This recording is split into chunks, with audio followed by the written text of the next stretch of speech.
E aí, pessoal? Prontos para mais um The Deep Dive? Hoje a gente vai se aventurar no mundo da filosofia. Filosofia? Uau! Que desafio! Mas calma, a ideia não é transformar ninguém em especialista em filosofia grega. A gente vai dar uma olhada na obra de um dos maiores filósofos de todos os tempos, Aristóteles. Ah, entendi. E como vamos fazer isso? A gente vai se aprofundar na obra-prima dele, a Política, para entender como as ideias dele se aplicam ao Brasil de hoje, mais de 2000 anos depois. Nossa, isso parece interessante. Mas por onde começamos? Primeiro, vamos conhecer um pouco da história do cara. Quem era esse tal de Aristóteles? Aristóteles, filho de médico, teve uma educação super privilegiada. Ele era fascinado pelas ciências naturais, o que influenciou muito a forma como ele via a política e a sociedade. Ah, tá não. Então ele meio que usava o método científico para entender a sociedade. Tipo, buscando padrões e causas e efeitos igual na medicina. Isso aí. Ele dissecava a sociedade buscando entender como cada parte funciona e se conecta com o todo. E essa influência das ciências naturais aparece em toda a obra dele. Para explicar a organização social, ele usa analogias biológicas comparando o desenvolvimento humano à formação de uma cidade. Que legal. E como funciona essa comparação? Ele fala que começa na família, depois passa para a aldeia, até chegar no estado. Nossa, essa ideia da cidade como um organismo com cada parte funcionando junta é demais. Me faz pensar na loucura que são as grandes cidades brasileiras, com suas diferentes realidades, problemas e desafios, todos interligados. A verdade. E tem mais. A experiência de vida de Aristóteles também moldou o pensamento dele. Ele viveu em Atenas como um meteco, que era o termo usado para estrangeiros. Tipo um migrante em Atenas. E como era a vida de um meteco? Ser um meteco significava ter direitos limitados. Eles não podiam votar, ocupar cargos públicos ou ter as mesmas vantagens que os cidadãos atenienses. Caramba. E como isso influenciou o pensamento dele? Deu a ele uma perspectiva única sobre a sociedade ateniense, uma visão de fora, sabe? Livre das paixões e dos interesses da elite local. Uma visão mais crítica e imparcial. Mas me explica uma coisa. O que ele queria dizer com essa ideia do homem ser um animal político? Essa é uma das ideias mais famosas de Aristóteles. Ele acreditava que o homem é um animal político porque é naturalmente inclinado à vida em sociedade. Interessante. Mas por quê? Ele argumentava que a linguagem, que é exclusiva dos humanos, nos permite comunicar ideias sobre o bem e o mal, o justo e o injusto. E é essa capacidade que possibilita a cooperação e a organização social. Faz sentido. A gente organiza em grupos, comunidades e sociedades porque consegue se comunicar, debater ideias e chegar a acordos. Mas e aí, como ele via a organização da sociedade? Aristóteles analisou várias formas de governo, desde a monarquia até a democracia. Ele não defendia um modelo único e pronto, mas sim a busca pelo sistema ideal para cada contexto, com foco na justiça, na estabilidade e no bem comum. Então ele era bem pragmático, né? Acreditava que a melhor forma de governo dependia das características de cada sociedade. Mas e a democracia? Como ele chegava a esse sistema? Sim, a democracia ateniense era bem diferente da nossa. Só homens livres nascidos em Atenas podiam votar. Mulheres, estrangeiros e escravos estavam excluídos da política. Apesar dessas limitações, Aristóteles reconhecia o valor da democracia, mas também alertava para seus perigos. Que perigos? Tipo a corrupção e os conchavos políticos. Esses problemas sempre existiram, mas Aristóteles se preocupava com o que ele chamava de demagogia. Demagogia? Que é isso? É quando um líder carismático, mas sem virtude ou competência, manipula o povo com promessas fáceis e discursos populistas para chegar ao poder. Nossa, isso me lembra de alguns políticos por aí. Prometem mundos e fundos para se elegerem, mas depois. Exatamente. E tem outro perigo que ele apontava: a tirania da maioria. Tirania da maioria, nunca tinha ouvido falar disso. Ele argumentava que, numa democracia sem freios e contrapesos, a maioria para acabar oprimindo a minoria, sabe? Impondo sua vontade sem levar em conta os direitos individuais. Caramba, então ele já tinha essa preocupação de garantir os direitos das minorias, mesmo em uma democracia. Sim, para Aristóteles, a justiça era fundamental em qualquer sistema político. Ele defendia um governo de leis, onde os governantes fossem escolhidos pela sua virtude e capacidade, e onde os cidadãos participassem da vida política de forma responsável, buscando o bem comum. Falando em virtude, o que ele queria dizer com isso? Era tipo ser bonzinho. Florestro. Para ele, a virtude é muito mais que isso. Era sobre desenvolver o caráter, a inteligência e agir de forma ética, buscando o equilíbrio. Ele falava da coragem, da justiça, da temperança, da prudência, da generosidade. E como essas virtudes se aplicavam na política, ele esperava que os políticos fossem tipo santos. Ele sabia que a perfeição não existe, mas defendia que os líderes deveriam se esforçar para serem virtuosos, agindo com justiça, sabedoria e buscando o bem comum acima dos seus interesses. Parece que essa ideia de virtude na política anda meio em falta hoje em dia, né? Mas, voltando à organização da sociedade, como Aristóteles, via divisão entre as classes sociais. Preparem-se para uma parte polêmica. Aristóteles defendia a existência de uma hierarquia natural na sociedade, com os homens livres no topo, seguidos pelas mulheres, crianças e escravos. Essa parte é chocante pra gente hoje em dia. Difícil de engolir essa ideia de hierarquia natural. É importante analisar as ideias de Aristóteles com um olhar crítico, levando em conta o contexto histórico. A escravidão era uma realidade na Grécia Antiga, e a visão dele refletia essa realidade. Mas a pergunta é: será que essa hierarquia, mesmo sem escravidão, ainda existe na nossa sociedade? É verdade. Será que a gente ainda reproduz essa lógica de superioridade em relação a certos grupos? Muita coisa para pensar, né? Mas, apesar dessa hierarquia, o que ele pensava sobre a felicidade? Ele acreditava que a felicidade era o objetivo final da vida, tanto individualmente quanto na sociedade. Mas para ele, a felicidade não estava no dinheiro ou nos prazeres, mas sim na vida virtuosa, no desenvolvimento das nossas capacidades e no exercício da cidadania. Essa busca pela felicidade me lembra os debates atuais sobre bem-estar social, propósito de vida e saúde mental. Parece que a gente está redescobrindo a importância dessas coisas, né? Sim, e a obra de Aristóteles nos convida a refletir sobre o papel do Estado na promoção do bem-estar de todos os cidadãos. Será que as nossas políticas públicas estão voltadas para o bem comum? Uau, quanta coisa para refletir. Mas antes de mergulharmos mais fundo nessas questões, vamos entender melhor como Aristóteles imaginava a estrutura do Estado ideal. Ele imaginava uma cidade autossuficiente, com uma localização estratégica, capaz de produzir o necessário para seus cidadãos e de se defender em caso de guerra. Então ele já se preocupava com segurança, produção de alimentos, localização, parece bem moderno. Exatamente. E ele também pensou na organização do espaço urbano. Ele defendia ruas largas e bem planejadas, praças públicas por encontro dos cidadãos, edifícios públicos imponentes como templos, teatros e ginásios. Ele era tipo um urbanista da Grécia Antiga, planejando a cidade ideal para uma vida em comunidade. Mas e as casas? Como ele imaginava as moradias? Ele defendia casas confortáveis e funcionais, com espaços adequados para as diferentes atividades da vida familiar. Ele acreditava que a arquitetura da casa deveria refletir a hierarquia social, com casas maiores e mais luxuosas para os cidadãos mais ricos e casas mais simples para os mais pobres. E a segurança, como ele pensava em proteger os cidadãos. Ele defendia muralhas para proteger a cidade de invasões e um exército forte para a defesa do território. Ele argumentava que a segurança era fundamental para o bem-estar dos cidadãos e para a prosperidade do Estado. Parece que a gente já tem uma boa ideia de como ele imaginava a estrutura da cidade ideal, mas isso sabe uma organização social. Como ele via a divisão de tarefas e as diferentes funções dentro da sociedade. Aristóteles acreditava que a sociedade era composta por diferentes classes, cada uma com sua função específica. Ele identificava 3 classes principais: os cidadãos, os estrangeiros residentes, chamados de metecos, e os escravos. E qual era a diferença entre essas classes? Quem eram os cidadãos? Os cidadãos eram os únicos com direito de participar da vida política da cidade, votando nas assembleias, ocupando cargos públicos e defendendo a cidade em caso de guerra. Para Aristóteles, a cidadania era um privilégio reservado àqueles que possuíam virtude cívica, capazes de governar e serem governados. Então, ser cidadão não era para qualquer um, era preciso ter qualidades e participar ativamente da vida política. Mas e os metecos, os estrangeiros, eles tinham algum direito? Os metecos eram livres, podiam trabalhar e viver na cidade, mas não tinham direitos políticos. Eles viviam numa espécie de limbo jurídicos, sem os mesmos direitos dos cidadãos. E, claro, não podemos esquecer dos escravos, que eram considerados propriedades, sem direitos ou liberdades. A gente já falou sobre essa parte polêmica da filosofia dele.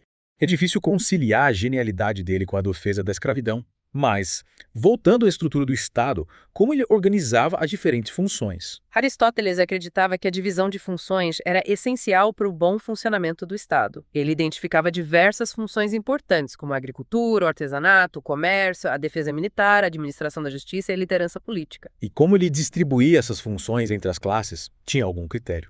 Para Aristóteles, a função de cada classe estava ligada à sua natureza e às suas capacidades. Ele acreditava que os agricultores, por exemplo, eram mais aptos para o trabalho braçal, enquanto os cidadãos, por sua virtude e educação, estavam mais preparados para cargos de liderança e para a administração da justiça. Então, para ele, cada um tinha seu lugar na sociedade, de acordo com suas habilidades. Mas será que ele considerava a possibilidade de alguém mudar de classe social ao longo da vida? Aristóteles acreditava que a mobilidade social era limitada e que cada indivíduo deveria se dedicar à função para a qual era naturalmente mais apto. Ele argumentava que a divisão de funções era natural e que cada classe social contribuía para o bem comum a partir do seu lugar na hierarquia. Entendi. Mas e sobre a estrutura política do Estado? Como ele via a divisão de poderes? Ele já falava em executivo, legislativo e judiciário. Aristóteles não usava os mesmos termos que a gente usa hoje, mas ele já reconhecia a importância da divisão de poderes. Ele identificava 3 funções principais dentro do governo: a Assembleia, o Conselho e os magistrados. E quais eram as funções de cada um? A Assembleia era composta por todos os cidadãos e tinha o poder de deliberar sobre as leis, decidir sobre guerras e tratados e eleger os magistrados. O conselho era menor, composto por cidadãos mais experientes, e se encarregava de preparar as leis e supervisionar os magistrados. E os magistrados eram responsáveis pela administração, executando as leis e cuidando da justiça. Parece que a gente já tem uma boa ideia de como ele organizava o Estado, né? Mas ele falava também sobre a importância da ética na política. Sim, Aristóteles era um grande defensor da ética na política. Ele acreditava que os líderes deveriam ser virtuosos, agindo com justiça, prudência, coragem e temperança. Ele argumentava que a virtude individual era fundamental para o bem comum, pois líderes virtuosos tomariam decisões mais justas e sábias. Faz sentido. Mas como ele conciliava essa defesa da virtude com a realidade da política, que muitas vezes é marcada por disputas de poder e interesses individuais? Aristóteles reconhecia que a política na prática nem sempre correspondia ao ideal. Ele analisou as diferentes formas de governo, identificando seus vícios e as suas virtudes. Ele argumentava que a melhor forma de governo era aquela que promovia a justiça e o bem comum, e que a virtude dos líderes era fundamental para evitar a degeneração do regime político. Mas como ele via as diferentes formas de governo, a gente já sabe que ele analisou a monarquia, a aristocracia e a democracia. Qual era a forma de governo que ele preferia? Aristóteles não defendia uma forma específica como ideal para todas as situações. Ele argumentava que a melhor forma de governo dependia do contexto, da cultura do povo e das características dos líderes. Ele analisou as vantagens e as desvantagens de cada regime político, identificando os seus perigos e as suas potencialidades. Que legal, bom. Então vamos mergulhar nessa análise das diferentes formas de governo. Eu quero saber o que Aristóteles pensava sobre cada uma delas. E aí, pessoal, de volta para mais um mergulho no mundo de Aristóteles. A gente parou na parte em que ele estava analisando as diferentes formas de governo, lembra? Monarquia, aristocracia, democracia. Sim, sim. Lembra, a gente viu que ele não era a favor de um sistema único, né? Acreditava que o melhor dependia de cada sociedade. Mas me fala, como ele via a participação dos cidadãos na política? Ele era a favor da democracia direta. Tipo, igual em Atenas, com assembleias e voto direto. A visão de Aristóteles sobre a participação era complexa. Ele defendia a democracia, mas achava que a participação devia ser um pouco mais, digamos, restrita do que em Atenas. Restrita. Tipo, só a elite podia participar. Não, não é bem assim. Para ele, deviam participar os cidadãos que mostrassem ter, como posso dizer, virtude cívica, sabedoria e conhecimento. Ah, entendi. Também não era muito fã da ideia de todo mundo votar, independente da sua formação, né? Ele via alguns problemas nisso. Ele achava que a multidão, se não for bem educada e guiada pela razão, podia ser manipulada, sabe? E tomar decisões que não fossem boas pro bem comum. Faz sentido. Ele estava preocupado com os perigos da demagogia, né, e da tirania da maioria, como a gente viu antes. Mas como ele conciliava essa visão com a necessidade de ouvir o povo, de garantir que os governantes agissem para o bem de todos? Boa pergunta. Ele acreditava que a melhor forma de garantir o bem comum era com um sistema misto de governo, sabe? Combinando elementos da democracia com a participação popular, mas também da aristocracia, com um governo de uma elite mais sábia e até da monarquia, com um líder forte e justo. Um mix de tudo, então. Mas como ele imaginava que esse sistema ia funcionar na prática? Ele achava que esse sistema misto seria mais estável, mais justo, evitando os problemas de cada regime político. A ideia era ter vários órgãos de poder, cada um com suas funções, representando os interesses de diferentes grupos. Tipo, nosso executivo, legislativo e judiciário. A ideia central era parecida. Ele defendia a divisão de poderes, com um órgão para criar leis, outro para executar e outro para cuidar da justiça. Assim, o poder seria dividido e nenhum grupo teria controle total. Bem pensado. Mas e a escolha dos governantes? Ele é a favor de eleição, sorteio, como era? Ele analisou vários métodos e via os prós e os contras de cada um. Defendia que a escolha devia se basear na virtude, na capacidade e no conhecimento, mas sabia que nem sempre era fácil garantir isso. Ele via algum problema na eleição, por exemplo. Ele não descartava, mas alertava para um problema: a demagogia. Candidatos populistas, sem preparo, podiam ser eleitos com discursos vazios, promessas impossíveis. Isso eu me lembro de alguns casos. E ele também analisou o sorteio, que era usado em algumas cidades, para escolher os governantes. Ele via a vantagem de ser justo, dar chances iguais, mas não garantia que os mais preparados fossem escolhidos. Podia ser justo, mas e a competência? Então, qual era a solução ideal para ele? Ele defendia um sistema misto, que juntasse a participação popular com a escolha de pessoas com virtude, capacidade e conhecimento. Ele gostava mesmo de um mix, né? Buscando sempre o equilíbrio. Mas, mudando de assunto, queria saber como ele via a felicidade. Ele falava disso em A Política, Tipo, como a política se conectava com a felicidade das pessoas. Sim, ele via a felicidade como o objetivo final, tanto individual quanto coletivo, e a política era um instrumento para alcançar isso, criando condições para uma vida boa, plena e com propósito. Então a política, para ele, não estava separada da vida das pessoas, né? Tinha que ter um impacto real na felicidade de cada um. Exatamente. Ele achava que a justiça, a virtude, a educação, a participação política, tudo isso contribuía para uma vida feliz. Mas ele também sabia que a felicidade não dependia só do Estado, dependia das escolhas de cada pessoa. E como ele definia a felicidade? Ele tinha uma visão bem diferente da nossa, sabe? Não era só ter prazer ou bens materiais. Para ele, a felicidade estava em viver com virtude, buscando conhecimento, fazendo bem, realizando o nosso potencial. Uma busca constante por algo maior, né? É. Não só satisfazer os desejos do momento. É isso aí. E ele via a política como uma forma de criar condições para essa busca individual. Um Estado justo, estável, próspero, onde as pessoas pudessem se dedicar a desenvolver suas virtudes e buscar o bem comum. Mas ele achava que o Estado tinha que garantir a felicidade de todo mundo. Não, ele não via assim. A felicidade dependia muito das escolhas de cada um. O Estado podia criar o ambiente e as condições, mas a decisão final era individual. Entendi. Tipo, dá as ferramentas, mas cada um constrói sua própria felicidade. Mas, e a cidade ideal? Ele se preocupou com estrutura, arquitetura, segurança. Sim.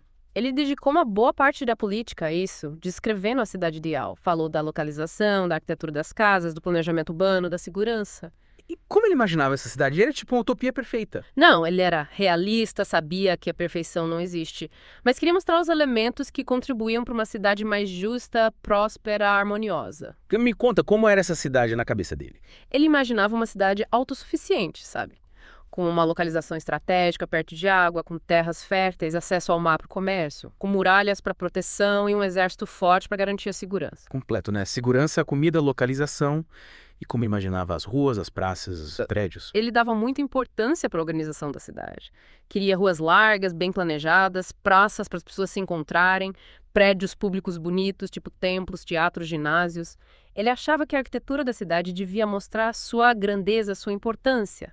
A cidade como um reflexo da sua cultura, né? E as casas. Ele queria casas confortáveis e funcionais, adequadas para cada família. Se preocupou com a divisão dos espaços, ventilação, iluminação, até a beleza das construções. Ele era tipo um arquiteto, né? Pensando em tudo para criar um ambiente legal para as pessoas. E ele falava da cultura das artes. Sim, para ele a cultura e as artes eram essenciais para formar bons cidadãos. Ele até dedicou uma parte de A Política à Música, falando do poder dela de educar as emoções, cultivar a alma, promover a harmonia social. A arte não era só entretenimento, então, né? Tinha um papel social importante. Isso aí.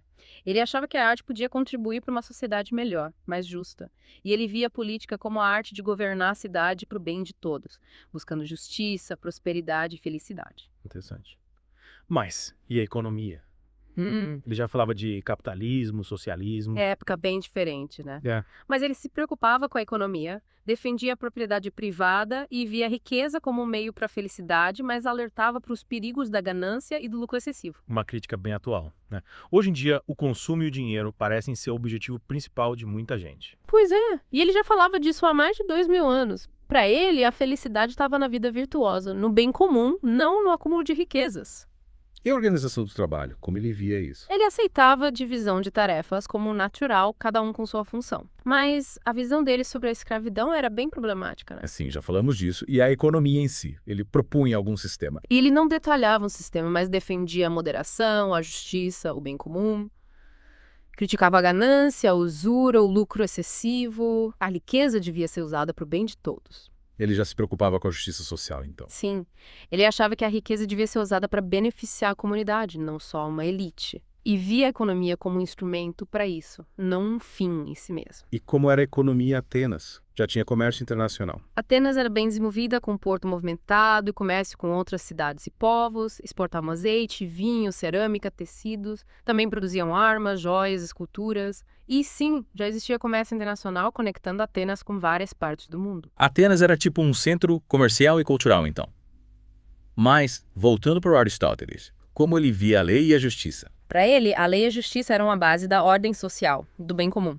Ele escreveu bastante sobre isso, falando que a lei devia promover a virtude, coibir os vícios e garantir a justiça. E o que era justiça para ele? Ele dizia que justiça era dar a cada um o que lhe é devido. Mas não era simples assim. Para ele, justiça era tratar os iguais como iguais e os desiguais como desiguais, de acordo com suas diferenças. Então não era só tratar todo mundo igual, mas considerar cada caso e aplicar a lei de forma justa. Isso aí.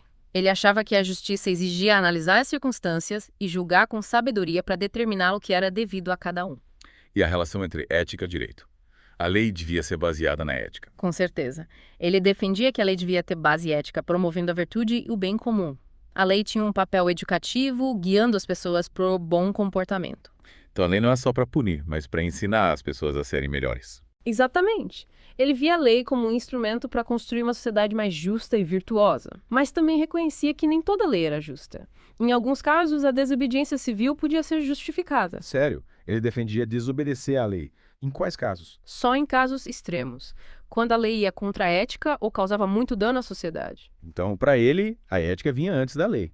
Mas isso não podia causar anarquia. Ele reconhecia o risco, mas acreditava que a consciência e a busca pela justiça eram mais importantes que obedecer cegamente à lei. Ele defendia o diálogo, a busca por soluções pacíficas, mas às vezes resistir a leis injustas era necessário. É um tema complexo, né? Mudando de assunto, como ele via a guerra. Ele reconhecia a guerra como algo real, inevitável na época dele, mas não achava que era algo bom ou desejável. Ele defendia a diplomacia, o diálogo, a paz. Era pacifista, então? Não exatamente. Ele achava que a guerra podia ser justificada em alguns casos, tipo para defender o território ou proteger os cidadãos. Mas condenava guerras por motivos fúteis, como busca por poder ou riqueza. Guerra só em último caso, então. E ele falava da organização do exército, da ética na guerra. Sim, ele se preocupou com isso, queria um exército de soldados profissionais, bem treinados, e defendia uma guerra justa, com respeito aos inimigos e o mínimo de violência possível. Um cara pragmático, então.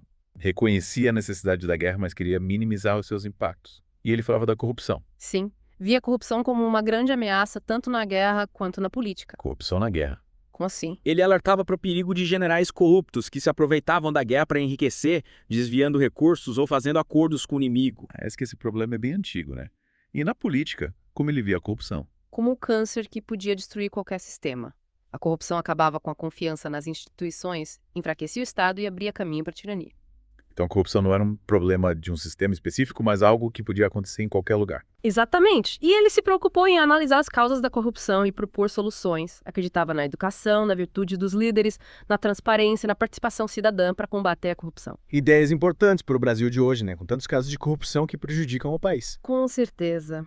As ideias dele sobre ética e corrupção são muito atuais. Ele nos mostra a importância de ter instituições fortes, transparentes e cidadãos engajados em cobrar um comportamento ético dos seus líderes. Parece que a gente tem muito a aprender com ele. Mas, pra gente ir finalizando essa parte, queria voltar à questão da felicidade. Ele falava da importância da amizade para a felicidade individual e social, né? Sim, ele via a amizade como algo fundamental para a sociedade, para a felicidade. Ele até escreveu um capítulo inteiro sobre isso em outro livro, Ética Nicômaco. Mas por que ele dava tanta importância para a amizade? O que a amizade tinha a ver com a política e a felicidade? Para ele, a amizade era muito mais do que só um relacionamento legal entre pessoas. Era uma forma de crescer, de se apoiar, de se tornar uma pessoa melhor. Então a amizade não era só lazer, mas desenvolvimento pessoal e social. Exatamente. Ele acreditava que a amizade verdadeira, baseada na virtude e no bem comum, ajudava a formar cidadãos mais éticos e engajados na comunidade. Legal. E a relação entre amizade e política? Ele achava que os políticos deviam ser amigos dos cidadãos. Ele achava que a amizade era importante na política, mas não podia ser confundida com o interesse público. Os governantes deviam agir com justiça, buscando o bem de todos, não só dos seus amigos. Ele defendia uma certa distância entre governantes e cidadãos, para evitar favoritismo. Não era isolamento, mas prudência. A amizade era importante, mas não podia justificar privilégios ou decisões erradas. A ética e a justiça sempre em primeiro lugar, né? Exatamente. Para ele, a ética devia guiar todas as ações, inclusive na política. Uma lição importante para a gente hoje em dia. Mas e a religião? Como ele via a relação entre religião e Estado? Ele reconhecia a importância da religião para a moral, para a ordem social, mas defendia a separação entre religião e política. Do Estado laico. Ele não usava esse termo, mas defendia que o Estado devia garantir liberdade religiosa, mas as leis deviam se basear na razão, na justiça e não em dogmas religiosos. Então ele separava a fé da política. Isso aí. Ele via a religião como algo pessoal e comunitário, mas a política devia se basear em princípios universais acessíveis a todos. E Atenas? Como era a relação entre religião e Estado lá? A religião era importante na vida pública, com festivais, cultos, mas não era imposta pelo Estado. As pessoas tinham liberdade para escolher suas crenças. Uma sociedade religiosa, mas com liberdade. Saindo um pouco da Grécia, como você vê a influência de Aristóteles no Brasil hoje? A influência dele é enorme, mesmo que muita gente nem perceba. As ideias dele moldaram o pensamento ocidental e continuam inspirando debates até hoje. Legal. Mas como a gente vê essa influência na prática? A nossa Constituição, por exemplo, tem princípios que vêm de Aristóteles. A divisão de poderes, a busca pela justiça, o bem comum, a dignidade da pessoa humana. E a educação brasileira também tem influência dele, com a ênfase na formação integral, na razão e nas virtudes. Então, se a gente perceber, as ideias dele estão presentes no nosso dia a dia. Exatamente. Estudar Aristóteles nos ajuda a entender melhor nossas raízes, questionar nossos valores e buscar soluções mais justas para os problemas de hoje. Mas e as ideias mais polêmicas, como a escravidão? Como lidar com isso? É preciso ter um olhar crítico, né? Entender o contexto histórico, mas questionar as ideias dele à luz dos nossos valores. A escravidão é inaceitável hoje e a submissão da mulher é incompatível com a igualdade de gênero. Então a gente estuda com admiração, mas com senso crítico. Isso aí. O valor da obra dele está em nos fazer pensar, questionar e buscar soluções melhores para a nossa sociedade. E como ele via a mudança social? Ele achava que a sociedade evoluía ou tinha altos e baixos? Ele tinha uma visão, digamos, complexa. Ele via que as sociedades passavam por ciclos, com momentos bons e ruins. As causas da mudança eram várias: política, economia, cultura. A história não era uma linha reta, então. Exatamente. Ele via a história como um palco de conflitos, transformações e aprendizado. A sabedoria política era entender as causas da mudança, os perigos, as oportunidades e agir com prudência para garantir a estabilidade e a prosperidade do Estado. Ele era otimista em relação ao futuro. Ele era realista, reconhecia os limites da natureza humana, mas acreditava na razão, na educação e na política para promover o bem comum e a felicidade. Ele deixou um legado que nos convida a buscar o melhor para nós e para o mundo. De volta para a última parte do nosso mergulho em Aristóteles. A gente já viu tanta coisa, né? Política, ética, felicidade. Mas ainda tem mais, certo? Sim. Nas outras partes falamos da democracia, mas Aristóteles analisou a fundo os tipos de participação dos cidadãos e os sistemas de governo da Grécia Antiga. Sério. E como funcionava essa participação na prática? Era tipo um debate aberto? Em Atenas, a Assembleia Popular era o centro da política.